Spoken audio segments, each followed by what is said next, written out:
جو 17 دسمبر کو مختصر فیصلہ آیا تھا، اس کے رسپانس میں جو خدشات کا اظہار کیا گیا تھا، وہ آج کے تفصیلی فیصلے سے وہ خدشات صحیح ثابت ہو رہے ہیں۔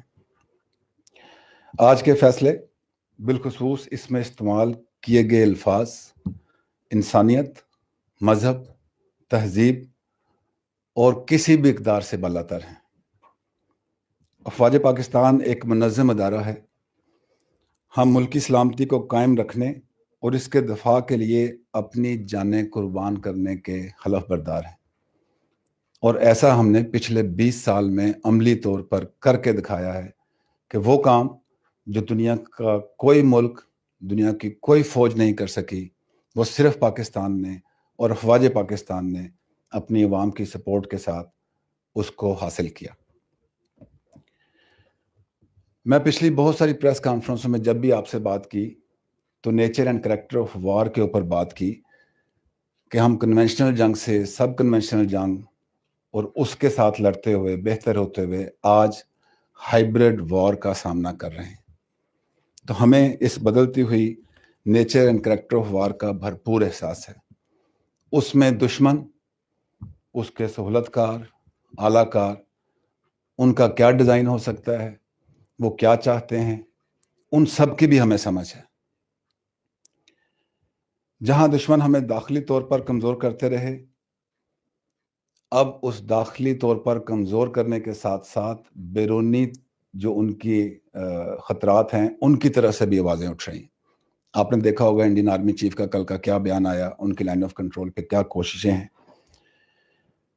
تو بتانا یہ چاہ رہا ہوں کہ ملکی سلامتی کا ایک اہم ادارہ ہوتے ہوئے ہمیں اس کمپلیٹ پکچر کی ویزیبلٹی ہے کہ کس طریقے سے پاکستان کو داخلی طور پر کمزور کرنے کی کوششیں ہوتی رہیں اور ابھی بھی ہو رہی ہیں، اور اس کا فائدہ اٹھاتے ہوئے جو بیرونی خطرات ہیں وہ کیسے امپلیمنٹ ہو سکتے ہیں۔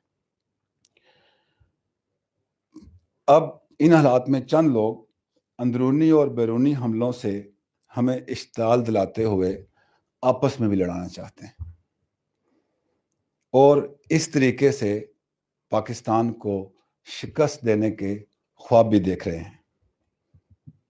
ایسا انشاءاللہ نہیں ہوگا۔ اگر ہمیں تھریٹ کا پتہ ہے تو ہمارا رسپانس بھی ان پلیس ہے۔ اگر ہم بیرونی حملوں کا مقابلہ کر سکے، اندرونی جو دہشت گردی تھی اس کا مقابلہ کر سکے، تو انشاءاللہ جو موجودہ ڈیزائن ملک دشمن قوتوں کا چل رہا ہے اس کو بھی سمجھتے ہوئے اس کا مقابلہ کریں گے۔ جیسا کہ آرمی چیف نے کل SSG ہیڈ کوارٹر کے اور وہاں پہ کہا تھا کہ ہم نے اس ملک کو استحکام دینے کے لیے بہت لمبا سفر کیا ہے، بہت قربانیاں دی ہیں، عوام نے دی ہیں، اداروں نے دی ہیں، افواج پاکستان نے دی ہیں۔ اس استحکام کو ہم کسی بھی صورت ریورس نہیں ہونے دیں گے۔ ہم اپنے قدم جو بڑھتے ہوئے قدم ہیں ان کو پیچھے نہیں ہٹائیں گے، اور اندرونی اور بیرونی دشمنوں کو انشاءاللہ ناکام کریں گے۔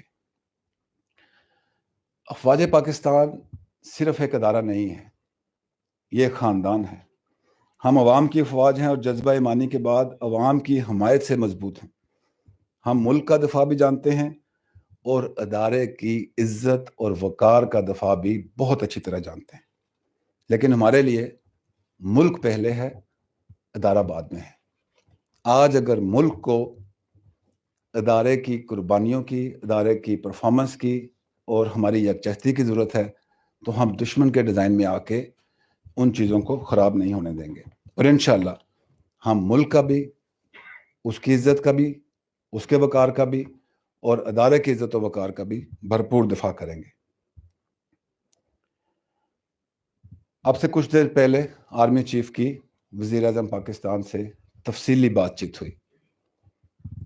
اس فیصلے کے آنے کے بعد افواج پاکستان کے کیا جذبات ہیں، اور میں میڈیا دیکھ رہا تھا، انالیسس دیکھ رہا تھا، اس سے ریفلیکشن مل رہی ہے کہ جو محب وطن پاکستانی ہیں، جو سمجھتے ہیں کہ پاکستان کن خطرات سے دوچار ہے، ان کے جذبات کو بھی دیکھتے ہوئے ہمیں اس کو آگے لے کے کیسے چلنا ہے، یہ آرمی چیف اور وزیر اعظم پاکستان کی بڑی تفصیل سے بات ہوئی ہے۔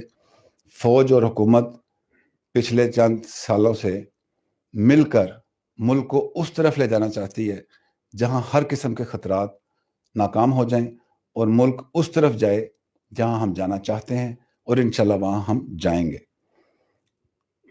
جو آرمی چیف اور وزیر اعظم کی آپس میں بات چیت ہوئی، اس میں کیا فیصلے ہوئے، اس سے آپ کو حکومت تھوڑے عرصے میں آگاہ کرے گی۔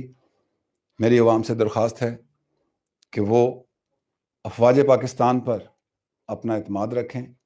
ہم ملک میں کسی صورت انتشار کو پھیلنے نہیں دیں گے، لیکن ایسا کرتے ہوئے اپنے ادارے کی عزت اور وقار کو ملک کی عزت اور وقار کے ساتھ قائم رکھیں گے، اور انشاءاللہ جتنے بھی دشمن ہیں، خواہ وہ اندرونی ہیں، بیرونی ہیں، ان کے اعلیٰ ہیں، سلطکار ہیں، ان کو ہم انشاءاللہ بھرپور جواب دیں گے۔ وزٹ کیجیے عوامی آواز میڈیا گروپ کی ویب سائٹ awamiawaz.pk۔